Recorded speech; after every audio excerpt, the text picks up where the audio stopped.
Allahumma barik lana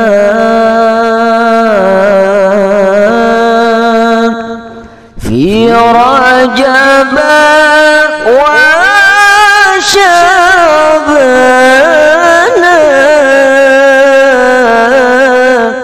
wa ballighna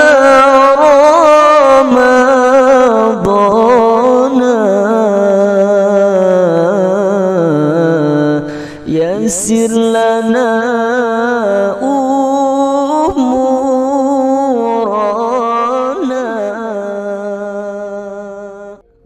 Sabek iya.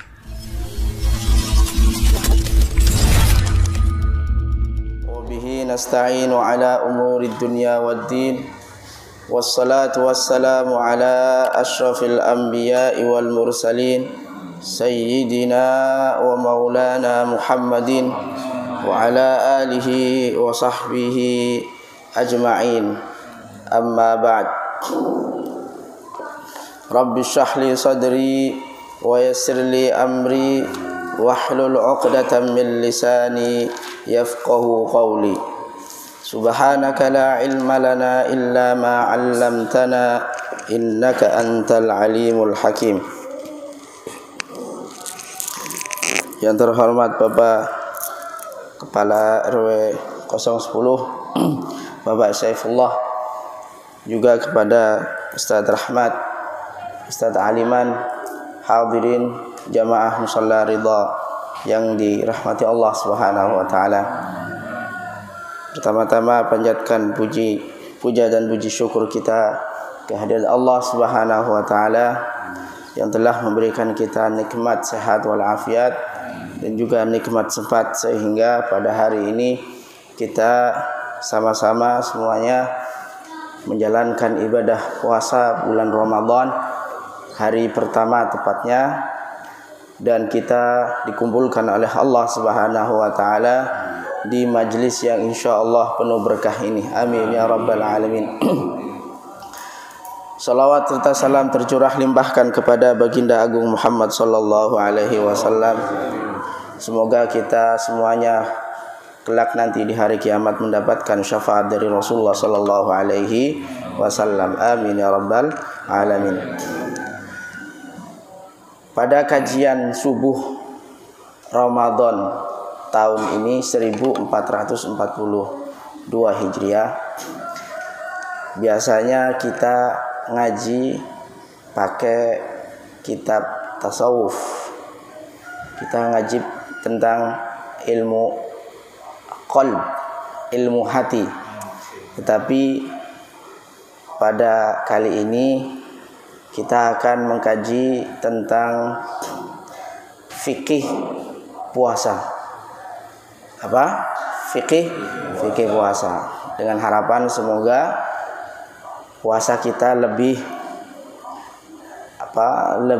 baik, lebih sempurna, bukan hanya praktek amaliyah tetapi amaliyah plus ilmu. Ya, amaliyah plus ilmu. Kata Imam Ghazali, al-amal bila ilm la yakun. Sebuah amal kalau nggak ada ilmunya nggak bakalan jadi. Imam Ghazali berkata demikian di kitab Ayyuhal Walad, di mana Ayyuhal Walad tersebut kita sudah kaji pada Ramadan tahun lalu. Alhamdulillah. Baik. Hari ini adalah hari pertama tentang fikih puasa. Insyaallah ini akan menjadi kajian berseri kita tentang fikih puasa. Karena kita berharap agar supaya jamaah ini lebih semangat lagi. Kalau pagi-pagi nggak ngantuk, kita pancing dulu. Kitab yang kita kaji adalah Abu Syuja, matan Abu Syuja. Matan Abu Syuja ini biasa dikaji di pondok-pondok pesantren. Ya, matan Abu Syuja atau matan takrib kalau enggak. Bisa matan takrib, bisa matan Abu Syuja. Dua-duanya sama. Taib. Qala al-musannifu radhiyallahu anhu wa nafa'ana bi 'ulumihi wa bi 'ulumi masyayikhihi fid dharain. Amin. Dan juga kita di sini ada kitab Al-Imta fi Syarhi Alfaz Matan Abi Syuja. Itu punya Syekh Hisyamil Kamil, seorang syekh dari Al-Azhar. Masih muda lah, sekitar umur 50 tahun. Nah, ini kita ngajinya pakai kitab beliau. Ya. Jadi syarahnya juga pakai syarah beliau. Kitabus Syiyam, bab tentang puasa. Qala al-musannifu wa syara'itu wujubis syiyam arba'atu asya'. Syarat wajib puasa itu ada 4 hal. Pertama al-Islam, yaitu Islam. Kedua al-bulugh, baligh. Ketiga al-aqlu, berakal. Dan yang keempat wal qudratu 'ala syiyam, mampu mengerjakan puasa. Oke.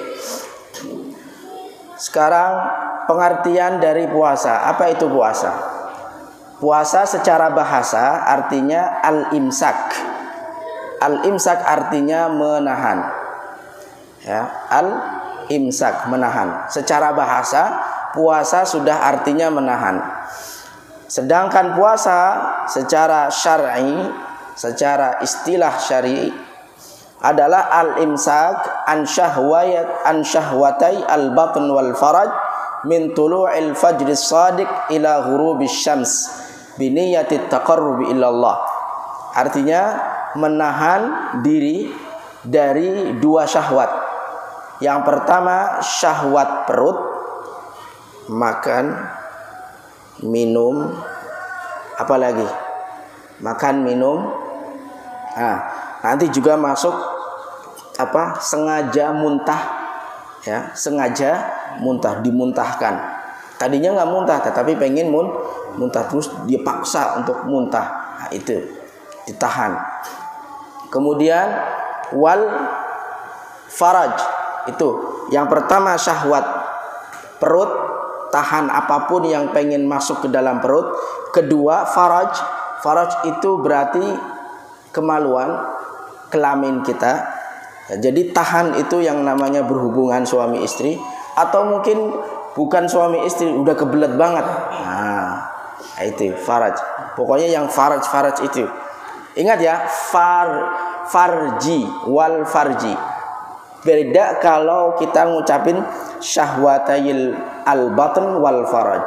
Kalau alfa fa fathah, ro kemudian fathah, kemudian jim, bedanya di fathah dan sukun doang. Kalau faraj itu artinya keluangan, memberikan sebuah sebuah solusi. Misalkan kalau bapak sedang kesulitan, nanti Allah berikan kemudahan. Nah, itu namanya faraj. Jangan salah baca. Kalau faraj kemudahan, kalau farjun kemaluan.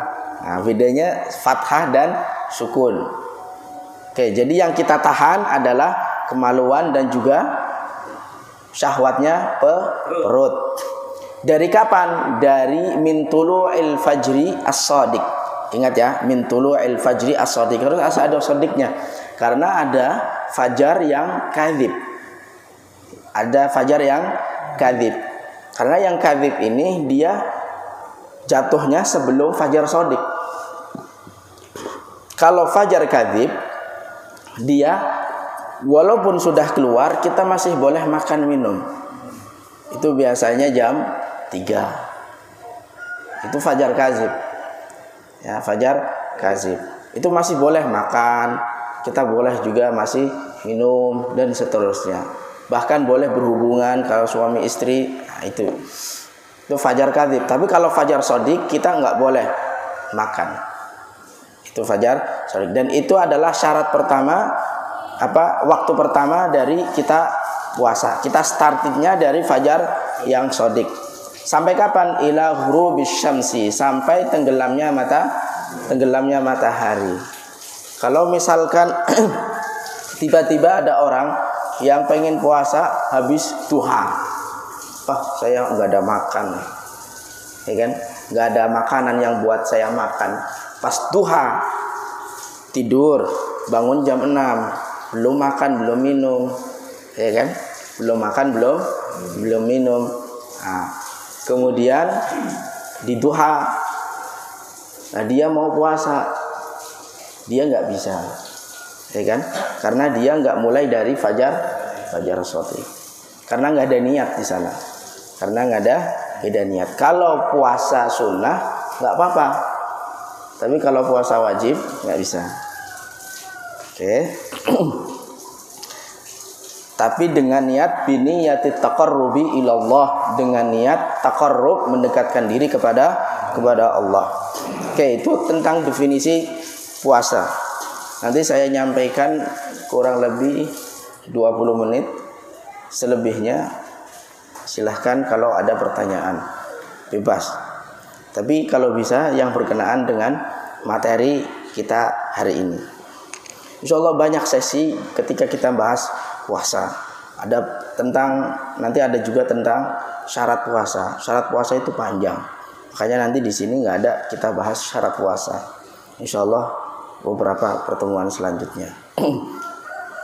Kemudian kapan puasa itu diwajibkan? Jadi kita umat Islam, Rasulullah SAW mendapatkan perintah puasa itu sejak kapan? Di sini tercatat bahwa mendapatkan kewajiban puasa itu pada tahun kedua Hijriah. Tahun berapa? Tahun 2 Hijriah. Tapi bulannya bukan bulan Ramadan, bulan Sya'ban. Jadi sebelum masuk bulan Ramadan, tepatnya masih di bulan Sya'ban, kita umat Islam, Rasulullah SAW turun kewajiban untuk berpuasa Ramadan. Pada tahun kedua. Ingat, tahun kedua Hijriah berarti ya Nabi mendapatkan wahyu itu usia berapa? 40 tahun. Kemudian dakwah di mana pertama? Di Mekah. Selama berapa? 13 tahun. Nah, setelah 13 tahun barulah Nabi hijrah ke Madinah. Kira-kira ketika Nabi hijrah ke Madinah, setelah dakwah 13 tahun di Mekah, usia Nabi pas hijrah berapa tahun?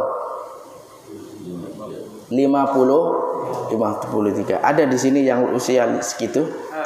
Ada ya, pasti ada. Kalau enggak mendekati lah. Nah, usia seperti itu Rasulullah SAW itu hijrah dari Mekah ke Madinah. Usianya berapa? 53 tahun. Nah, mulai dari hijrahnya itu tahun depannya sudah terhitung tahun pertama. Berarti tahun pertama adalah 53 tahun sampai 54 tahun dari usia Rasulullah SAW. Nah, dari 54 ke 55 itu adalah tahun kedua hijrah. Nah, tahun kedua hijriah itulah di dalamnya pas di bulan Sya'ban Rasulullah SAW, kita semuanya umat Islam mendapatkan perintah puasa. Jadi usia Rasulullah berapa ketika mendapatkan puasa? 55 tahun. Nah, pas di usia 55 tahun Rasulullah itu puasa pertama. Nah, 55 tahun Rasulullah SAW di Madinah berapa tahun? 3 tahun. 1 tahun. Di Madinah 10 tahun. Nah, berarti sisanya berapa? 7 tahun. Benar. Nah, wafat Rasulullah SAW usia 63. Jadi kurang lebih Rasulullah SAW puasa dari setelah mendapatkan kewajiban puasa itu 9 tahun. 9 kali puasa. 9 kali. Oke. Sebelum sampai Rasulullah SAW wafat. Oke. Kemudian tentang hukum wajib puasa. Apa hukum berpuasa? Tapi di sini adalah puasa Ramadan ya, puasa Ramadan.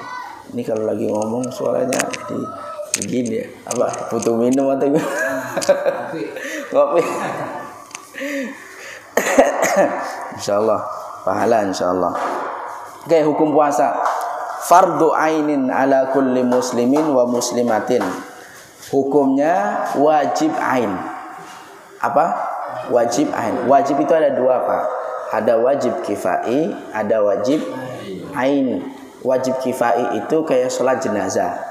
Ya, kayak sholat jenazah. Cukup beberapa orang, walaupun hanya 3 orang, yang lainnya nggak usah sholat juga nggak apa-apa.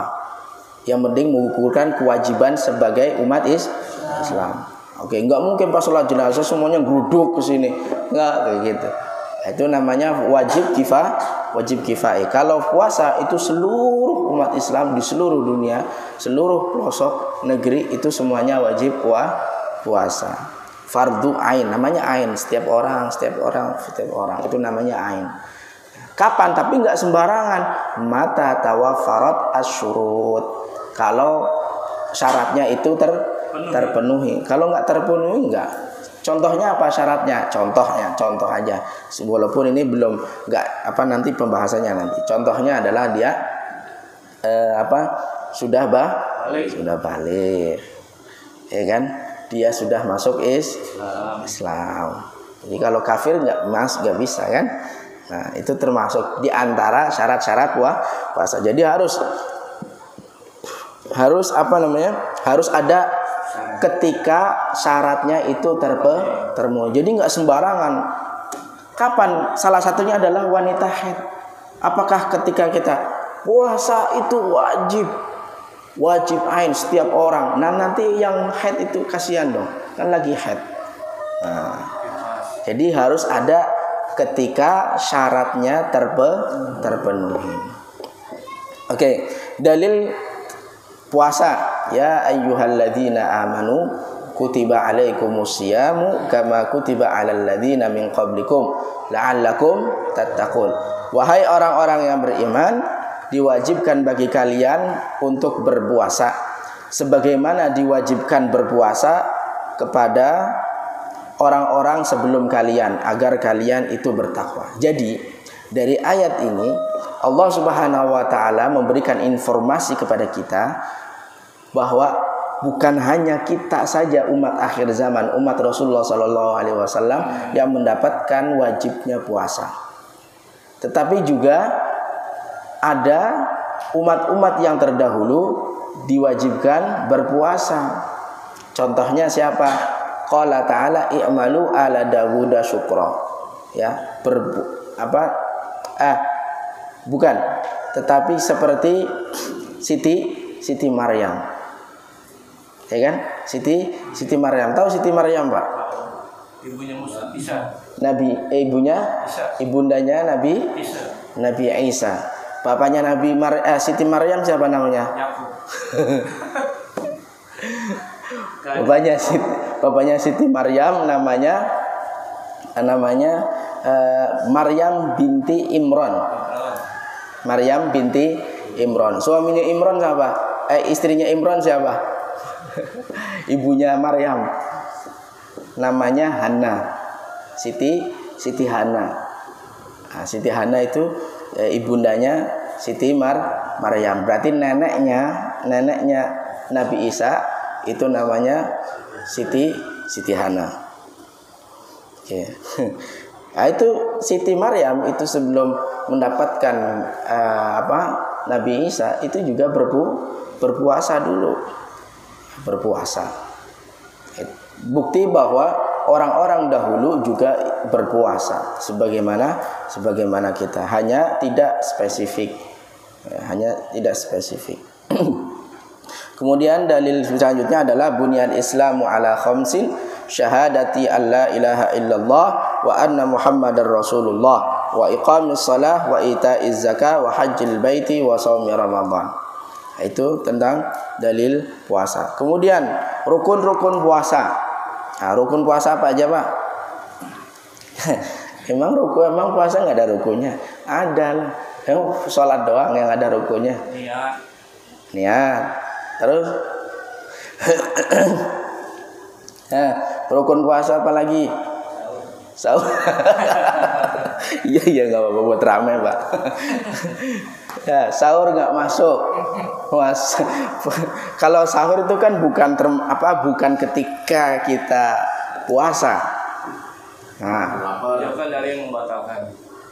Menjauhkan dari yang membatalkan. Ada lagi yang membatalkan rukun puasa. Ternyata puasa ada rukunnya. Niat udah tadi.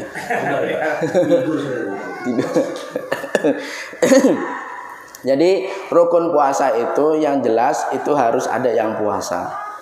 Satu. Yang kedua harus ada yang puasa, nggak mungkin orang puasa. Oke, tentukan. Nah, terus rukunnya lagi dia harus ada nih niat. Yang terakhir al-imsak anil muftirat, harus menjaga menahan diri dari segala hal yang membatalkan puasa. Itu rukunnya. Jadi rukunnya sebenarnya itu ada dua intinya. Harus niat dan dia mesti menjaga diri dari makanan, minuman, apa yang masuk ke dalam perut, dan juga tidak boleh berhubungan di tengah puasa. Itu rukunnya. Nah, rukunnya. Oke. Nanti kalau di mazhab Syafi'i niat itu masuk ke dalam rukun.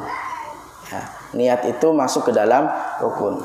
Di mazhab yang lain itu masuk ke dalam syarat. Ya, kalau rukun itu masuk ke dalam bagian sesuatu, kalau syarat dia di luar sesuatu. Misalkan kayak gini, Bapak mau melamar kerja, iya kan? Bapak mau melamar kerja, pasti ada lowongan kerja di PT ini, itu. Syarat-syarat yang mesti harus terpenuhi adalah ini. Kan berarti belum kerja itu. Ya kan? Belum kerja. Nah, itu namanya syarat. Tapi kalau rukun, Bapak udah diterima tuh. Syaratnya udah terpenuhi, Bapak sudah ada di dalamnya. Nah, ketika bekerja apa aja yang mesti harus dilakukan. Nah, itu namanya rukun. Supaya Bapak layak mendapatkan gaji. Itu namanya rukun. Oke. Berikutnya adalah tentang hikmah puasa. Yang pertama bahwa puasa itu ta'abbudi. Bukti penghambaan kita kepada Allah Subhanahu wa taala. Ya. Kedua, puasa itu dapat mengantarkan kita kepada iman kepada Allah Subhanahu wa taala. Bukti bahwa kita iman, percaya kepada Allah Subhanahu wa taala. Ustaz, kalau memang kayak gitu puasa bukti beriman kepada Allah, berarti orang nggak puasa nggak beriman dong, ya kan? Puasa katanya itu bukti bahwa dia itu beriman. Berarti kalau orang nggak puasa nggak beriman. Benar tak? Belum tentu juga nih.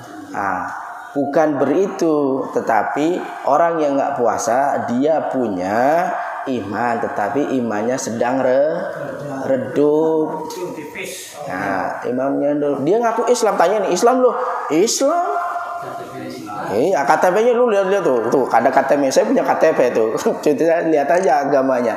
Agamanya Islam. Nah, itu tapi Islamnya masih redup, perlu dinyalakan lagi. Masih samar-samar. Oke, yang ketiga, puasa itu adalah makanan untuk jiwa. Ya, jiwa. Kalau badan itu makanannya adalah makanan lauk pauk. Nah, kalau ruh kita itu diantaranya adalah puasa, juga zikir, juga sholat dan lain sebagainya. Oke, selanjutnya adalah puasa itu melatih kesabaran dan melawan syahwat, melawan nafsu, itu puasa. Makanya kalau pengen dia kuat melawan nafsunya, melawan syahwatnya, dia banyak-banyak puasa. Kalau misalkan bulan Ramadan kita dipaksa. Nah, kalau di luar Ramadan mau nggak mau, kalau pengen melawan hawa nafsu itu nggak cukup sehari 2 hari. Tapi kalau bisa terus kayak bulan Ramadan. Buktinya apa? Sekeluarnya kita di bulan Ramadan, yang kita dapatkan adalah mau makan aja nggak enak. ya kan? Karena biasa nggak makan. Nafsu itu gede kalau kita dikasih makan. Itu nafsu gede. Ya. Maka ketika kita mau melawan nafsu kita, ya nafsu perut, ya nafsu farji di luar bulan Ramadan, puasa, tetapi puasanya nggak cukup sekali sehari. Oke, selanjutnya adalah bahwa puasa itu melatih diri kita, melatih perasaan kita, merasakan bagaimana penderitaan apa yang dirasakan oleh fakir miskin. Nah, fakir miskin banyak nggak makan. Nah, kita coba rasain mereka bagaimana rasanya. Oke, selanjutnya puasa itu menjaga kesehatan. Karena dalam satu hadis dikatakan sumu tasihhu, berpuasalah karena kalian akan sehat. Sumu tasihhu. Kemudian, nah itu 6 hikmah daripada berpuasa. Nah, oke. Udah sampai situ aja materi pada pagi hari ini. Saya kira cukup 20 menit. Silahkan, barangkali ada pertanyaan boleh ditanyakan. Oke, apa yang berkaitan dengan ini? Insya Allah besok itu kita masuk ke tentang tentang syarat kali ya, tentang syarat, atau bisa juga yang lainnya karena ada pembahasan lain. Oke, silahkan. Ayo. Kalau orang puasa, imsak sudah lewat. Subuh kurang 1 menit, apa dia masih bisa puasa? Masih bisa minum sahur? Atau 2 menit sebelum subuh gitu? Oke. Kalau puasa puasa ya? mau azan kurang 1 menit atau imsak kurang 1 menit? Subuh. Udah lewat imsak mas? Setelah imsak. Oke. Itu masuk ke dalam waktu ya. Dalam waktu. Ingat, waktu itu dia kan mulai dari fajar sodik. Nah, fajar sodik itu kalau sudah ada fajar sodik itu langsung seorang muazin mengumandangkan azan. Nah, itu tanda fajar sodik itu sudah masuk. Berarti subuh itu sudah ada. Nah, sekarang kita itu diuntungkan dengan adanya imsak. Adanya imsak itu dia 10 menit sebelum azan. Nah, imsak itu adalah bukti kehati-hatian kita untuk menjaga puasa agar tidak batal. Karena apabila ketika azan Allahu Akbar berkumandang, kita masih makan, puasanya batal, nggak sah. Nah, jadi imsak itu untuk kehati-hatian. Jadi kita itu di Indonesia sudah dilatih 10 menit sebelum azan itu sudah nggak makan, sudah nggak minum. Itu berarti puasa kita benar-benar terjaga banget di situ. Beda halnya dengan di di luar negeri.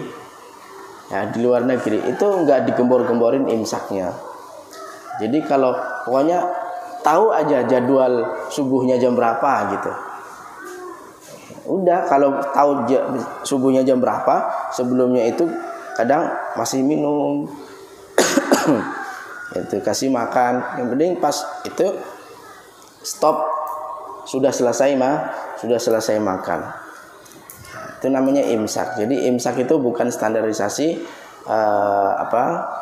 kita berhenti, kita tidak boleh makan, cuma buat hati-hati.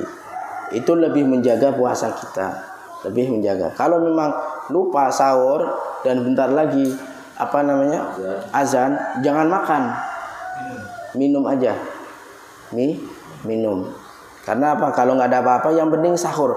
Inna fis sahuri barakah. Karena di dalam sahur itu barokah. Makanya Bapak sekalian, kalau makan jam 12 ya, kalau bisa sahur itu paling enak tuh mendekati. Karena Rasulullah SAW menganjurkan itu kalau sahur itu mepet.